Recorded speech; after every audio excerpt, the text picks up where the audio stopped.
even at this 11th hour, we'd hoped that the Prime Minister would make good on that commitment and bring world leaders together to agree a joint approach around an extension. Those efforts have fallen short, and the painful reality is that there will be many people, Britons and the Afghans who supported us over 2 decades, who simply aren't going to get out. This is a really, really dark moment for many Afghans. There are still hundreds in touch with my office at the moment who can't make it to the airport and may now not be able to get onto planes. And it is a very shameful moment for the government that after 18 months of warning and a failure to plan, we've now had this failure at the G7, and we've got to confront the reality now, which is that every hour counts, and that every resource that can be got to the front line, to those brilliant diplomats and staff and troops who are trying to get people onto planes as quickly and safely as possible, every effort must be made to support them. The hope was always there, wasn't it, that the deadline would be extended? We've all seen the scenes outside Kabul airport. But do you think the Prime Minister was ever going to be able to convince Joe Biden to extend that deadline? I think what we're seeing here is a really shameful moment for the United Kingdom government. This is the reality of the global Britain that he's created. Can I just jump in there? This use of the term shameful, why is it shameful? Would anyone have been able to get Joe Biden to change his mind?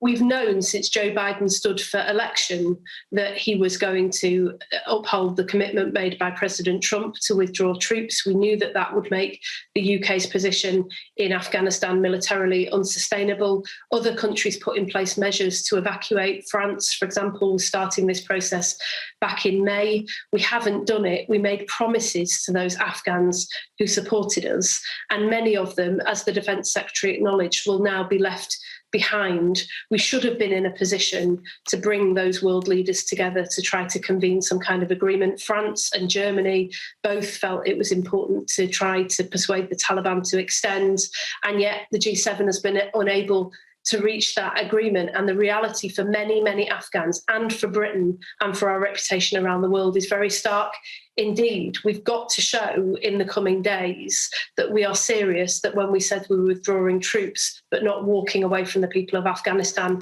that we meant it. We need to put every effort into keeping the land borders open by working with regional partners and supporting them with the refugee crisis. We need to agree a shared approach to the Taliban. This is a very bleak moment, but we're in a new reality now and we've got to confront it.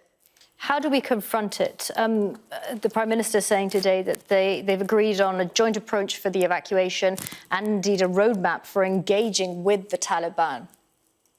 There's been a level of cooperation going on between the United Kingdom, our troops and our allies over the last few weeks, which has been, an incredibly proud moment for those troops who'd flown back into Kabul and have been working hand in hand with other countries to make sure that they can get as many people onto planes as possible. And the Prime Minister suggested today that that cooperation would continue. There are other things that we could do. I learned today about a number of cases, for example, involving children. Their parents are eligible, therefore they're eligible to get on those flights, but they can't because they haven't got passport applications processed. Surely it must be possible to drop some of those bureaucratic requirements where we know that it's safe, that there's no threat to the UK, so that we can get people out very quickly.